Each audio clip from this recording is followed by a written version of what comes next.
With the recent rise of mass censorship, data harvesting, and psychological manipulation on a global scale, we're going to be hearing a lot about George Orwell this year.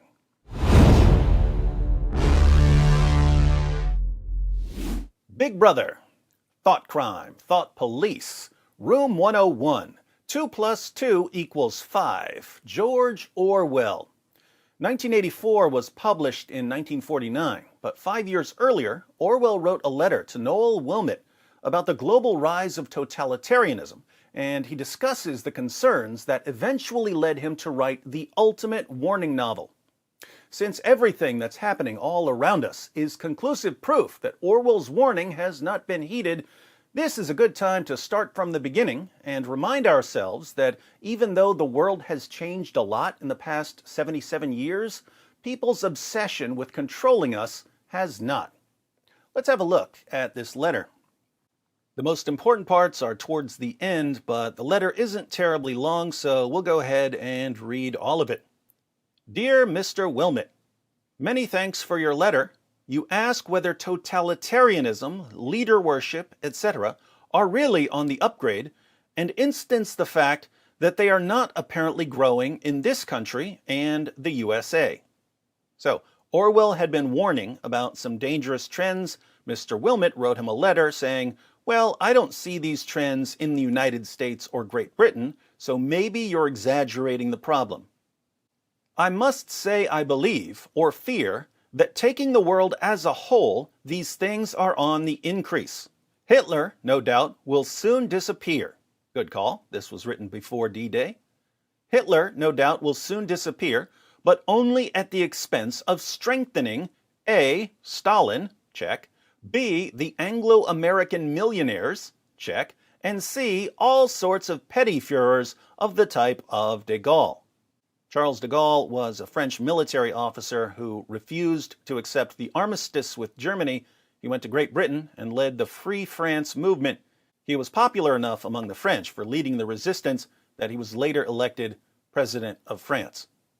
All the national movements everywhere, even those that originate in resistance to German domination, seem to take non-democratic forms to group themselves round some superhuman Führer, Hitler in Germany, Stalin in the Soviet Union, Salazar in Portugal, Franco in Spain, Gandhi in India, De Valera in Ireland are all varying examples, and to adopt the theory that the end justifies the means.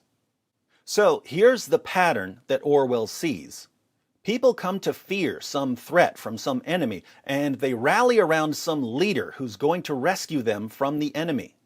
But they adopt an end justifies the means attitude. They'll let their leader get away with lying, manipulation, intimidation, mass censorship, mass surveillance, and even brutal violence, as long as the leader is standing against the enemy. The allegiance to some superhuman leader can take different forms. Stalin was obviously very different from Gandhi, but Orwell is focused on making a person the focus of one's loyalty.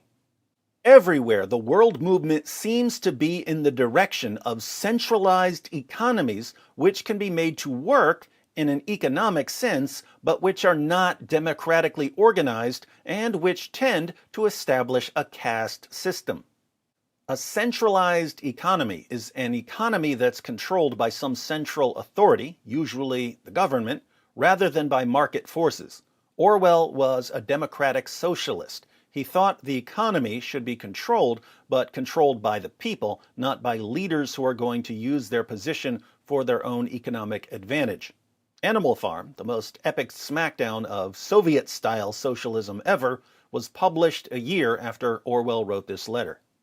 With this go the horrors of emotional nationalism and a tendency to disbelieve in the existence of objective truth because all the facts have to fit in with the words and prophecies of some infallible Führer. In other words, once people rally around some leader who's going to protect them from some enemy, they become so loyal to that leader that their decisions are made primarily based on loyalty rather than on facts or evidence. I would add that people who hate the leader can do the same thing. Their decisions can be made based on their anger against the leader rather than on facts or evidence. Consider two recent examples. Was the election stolen from Donald Trump?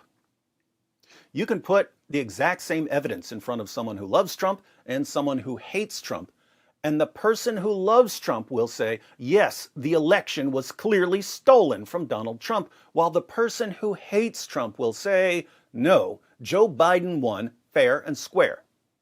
Similarly, this has been popping up in a ton of videos over the past 2 days. Did Alexandria Ocasio-Cortez lie about or misrepresent the danger she was in during the Capitol Hill siege? Go look at how people are answering that question on Twitter. People who love AOC say that she didn't lie about or misrepresent anything. People who hate AOC say that she lied and should be removed from office. When people are looking at the exact same evidence and giving contradictory answers to questions, it becomes clear that truth and facts aren't the deciding factor. At least one side is making decisions based on something other than truth and facts. Now, if your blood pressure just skyrocketed as soon as I mentioned Trump or AOC, or if you're freaking out because I mentioned them without showering the one you like with praise or heaping abuse on the one you don't like, you're the sort of person Orwell is talking about. Truth takes a back seat to loyalty or rage. What happens when this trend continues? Already, history has, in a sense, ceased to exist, i.e., there is no such thing as a history of our own times which could be universally accepted, and the exact sciences are endangered as soon as military necessity ceases to keep people up to the mark. Hitler can say that the Jews started the war, and if he survives, that will become official history. He can't say that 2 and 2 are 5 because, for the purposes of, say, ballistics, they have to make 4. But if the sort of world that I am afraid of arrives, a world of 2 or 3 great superstates which are unable to conquer one another, 2 and 2 could become 5 if the Führer wished it. That, so far as I can see, is the direction in which we are actually moving, though, of course, the process is reversible. These parts about 3 great superstates that can't conquer one another and 2 plus 2 becoming 5 should sound familiar if you've read 1984. But notice this part about the sciences becoming endangered so long as they're not needed for something like waging war. Think about a topic like gender. Gender has a biological definition. It's ultimately a scientific concept. But what happens if a powerful enough group decides to completely redefine things? Suddenly, you have to abandon the biological definition, and if you don't immediately abandon the biological definition and accept the new definition without question, you become an instant target for destruction. We're all being trained to say that 2 plus 2 equals 5 on command. 2 plus 2 could become 5 tomorrow. All we would need for that to happen is a popular trend on social media claiming that if you don't believe 2 plus 2 is 5, you're a racist. As to the comparative immunity of Britain and the USA, whatever the pacifists, etc., may say, we have not gone totalitarian yet, and this is a very hopeful symptom. I wonder what Orwell would think of big tech taking over the public square, engaging in mass censorship, and selling user data. I believe very deeply, as I explained in my book The Lion and the Unicorn, in the English people and in their capacity to centralize their economy without destroying freedom in doing so. But one must remember that Britain and the USA haven't been really tried. They haven't known defeat or severe suffering, and there are some bad symptoms to balance the good ones. To begin with, there is the general indifference to the decay of democracy. Do you realize, for instance, that no one in England under 26 now has a vote, and that so far as one can see, the great mass of people of that age don't give a damn for this? Secondly, and here's where things get interesting, there is the fact that the intellectuals are more totalitarian in outlook than the common people. The intellectuals are more totalitarian in outlook than the common people. On the whole, the English intelligentsia have opposed Hitler, but only at the price of accepting Stalin. Most of them are perfectly ready for dictatorial methods, secret police, systematic falsification of history, etc., so long as they feel that it is on our side. Sound familiar? Are the politicians and journalists and educators and entertainers and tech CEOs of our time against totalitarianism? Or are they perfectly ready for dictatorial methods, secret police, systematic falsification of history, etc., so long as they feel that it's on their side? This goes back to the point about the end justifying the means. The reasoning of a tech CEO or a journalist goes something like this. Well, yes, it's regrettable that we have to censor anyone we disagree with and that we have to try to destroy their lives, but the people who disagree with us are so evil that we have a moral obligation to silence them by any means necessary. Indeed, the statement that we haven't a fascist movement in England largely means that the young, at this moment, look for their Führer elsewhere.